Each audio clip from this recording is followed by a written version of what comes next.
Is Amboise worth visiting for the chateau, or is the real attraction the view from it or toward it?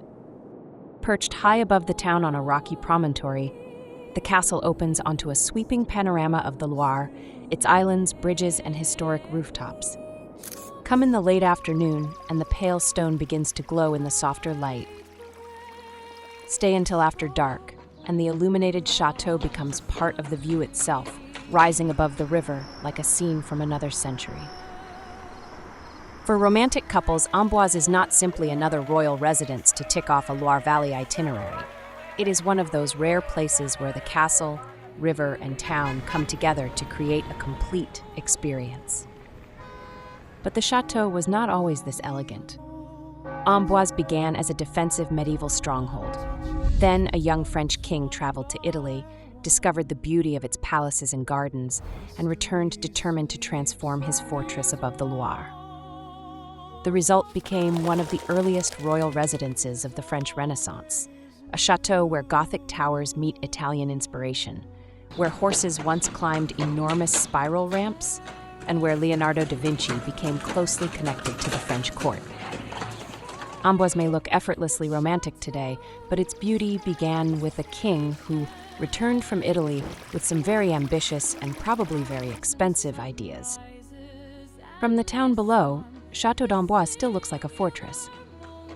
It rises above the Loire on a rocky promontory, with massive round towers, high ramparts, and pale stone walls dominating the rooftops beneath it. But once you enter, the atmosphere changes completely. The defensive exterior opens onto elegant terraces, landscaped gardens, and wide views across the Loire Valley. From inside the chateau grounds, Amboise feels less like a fortress and more like a royal balcony above the river. From below, it looks powerful. From the terraces, it feels peaceful, open, and surprisingly romantic. The site had been fortified since the Middle Ages, but the chateau we recognize today was shaped mainly by King Charles VIII. Charles was born here in 1470 and spent much of his childhood at Amboise. So when he later became king, this was not simply another royal property, it was his home. After leading military campaigns in Italy, Charles returned to France fascinated by the palaces, gardens, and artistic ideas he had seen there. He brought Italian architects, craftsmen, and gardeners to Amboise and began transforming the old medieval stronghold into an elegant royal residence. This is what makes Amboise so interesting architecturally. It stands between two worlds. You still see the towers, steep roofs, and decorative stonework of the late Gothic period, but you also begin to see the influence of the Italian Renaissance in the gardens, terraces, and more refined royal spaces. Charles VIII was essentially trying to bring part of Italy back to the Loire Valley.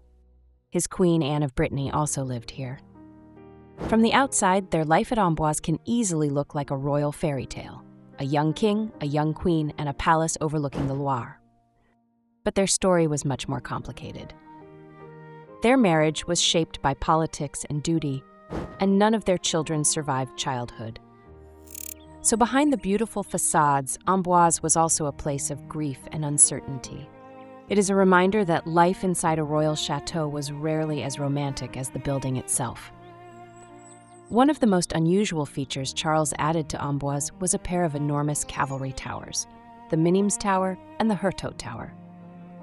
Instead of ordinary staircases, these towers contain wide spiral ramps. Horses and small carriages could climb from the town below directly to the chateau terraces, around 40 meters higher. Important guests could therefore arrive close to the royal apartments without even dismounting.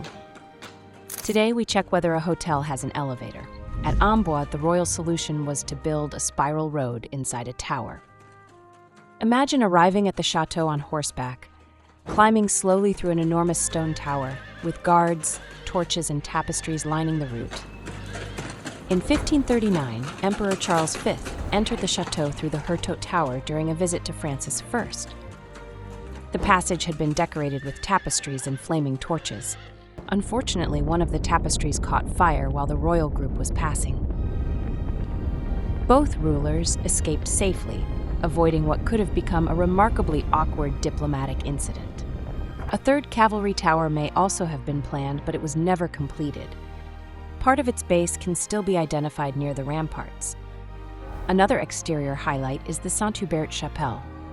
It is much smaller and more delicate than the main chateau, standing close to the edge of the terraces above the old town.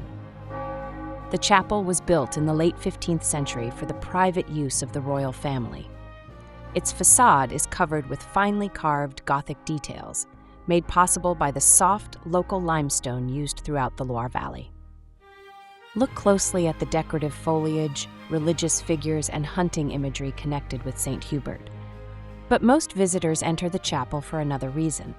Inside is the tomb associated with Leonardo da Vinci. Leonardo came to France in 1516 at the invitation of King Francis I and settled at Clos Lucé, only a short distance from the Château.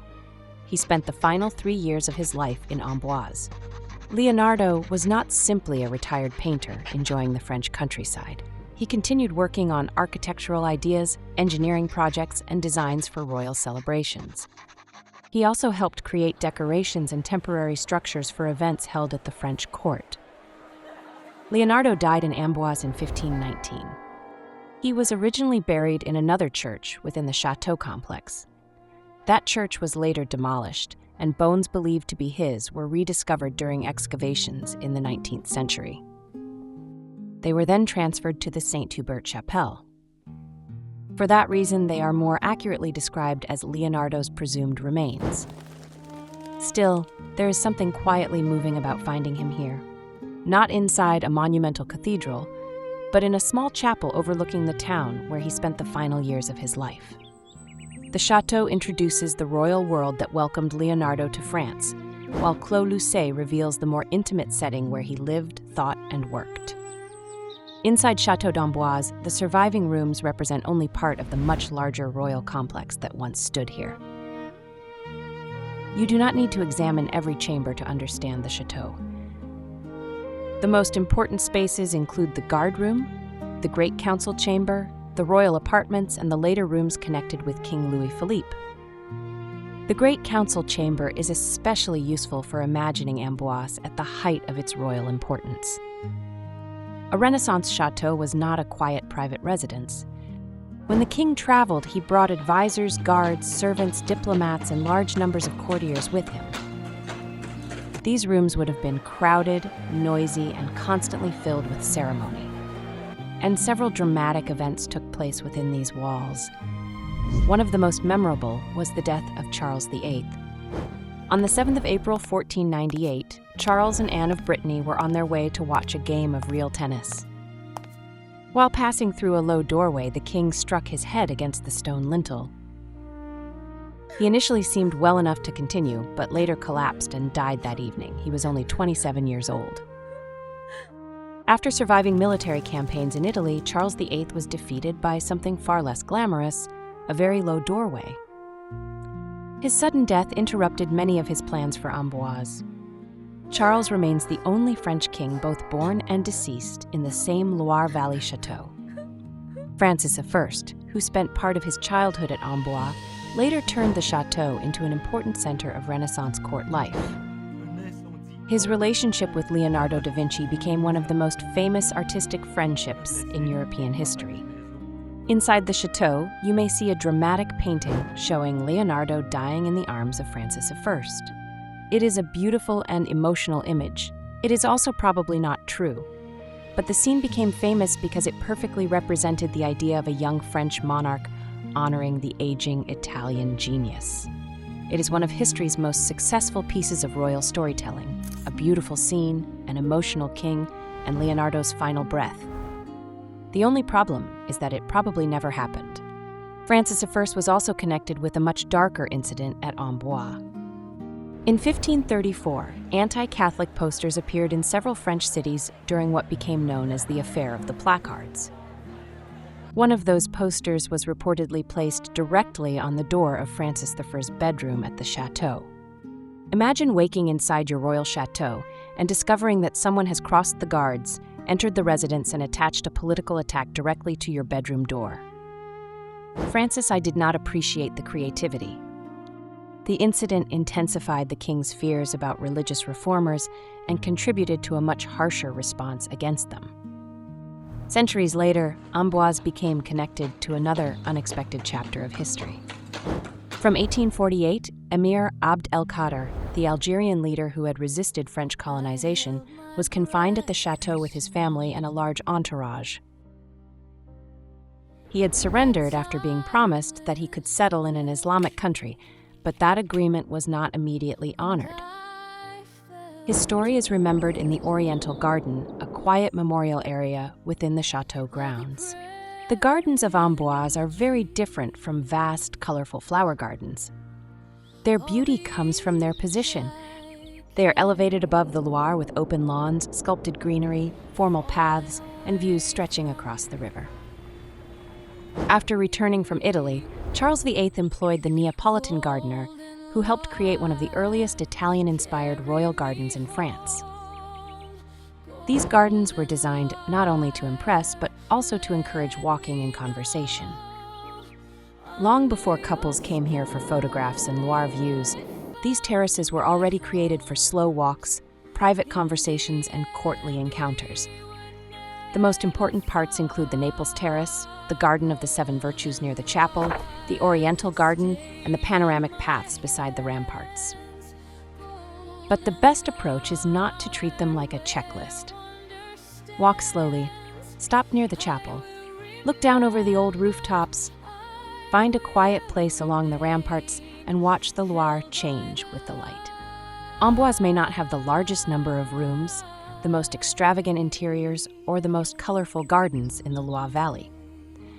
What it offers instead is an extraordinary concentration of stories. A king transformed his childhood fortress after falling in love with Italy. A young queen lived here between political duty and personal tragedy. Leonardo spent his final years close to the royal court. And centuries later, an Algerian leader was confined within the same walls. Today, all that complicated history sits above one of the calmest views in the Loire Valley. And perhaps that is what makes Amboise so memorable for couples. You come for the Château, but the moments you remember may be much simpler. Walking beside Leonardo's chapel, looking down over the old town and watching the Loire slowly change color beneath you. Practical tips for visiting Château d'Amboise. Our first recommendation is to visit the Château in the late afternoon. Give yourself around 3 hours to explore the rooms, terraces, and gardens without rushing. The Château is especially beautiful when the light becomes softer and the Loire begins to reflect the warmer colors of the evening. If possible, stay in Amboise until after dark. The illuminated Château looks completely different at night. From the river or from certain streets in the old town, the pale stone glows above the rooftops, and the whole scene feels much more romantic than during the busiest part of the day. One thing you should not use as your main reason for choosing the season is the promise of colorful gardens. We visited in April, partly because we expected more spring blossoms. The gardens are large and elegant, but they are mainly structured around green lawns, clipped shrubs, formal paths, and panoramic views. Their beauty comes from symmetry and landscape rather than abundant flowers. So, choose your visiting period based more on weather, daylight, and crowd levels than on the expectation of seeing spectacular flower displays. Food should also be part of your Amboise experience. Instead of treating lunch or dinner as a quick stop between castles, reserve a traditional French restaurant in the old town. We chose one, founded in 1870, and tried several classic dishes, including escargot de Bourgogne, bavette d'aloyau, and a very generous profiterole dessert.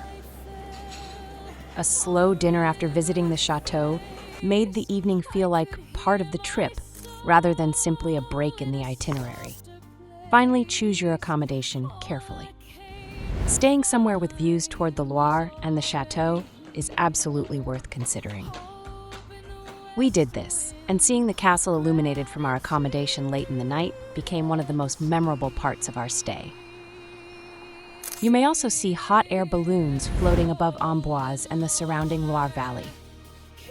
Amboise is not a destination you should rush through. Visit the Château slowly, leave space for a proper meal, walk through the town after dark, and choose a room with a view. The most romantic moments may happen after the official visit is already over.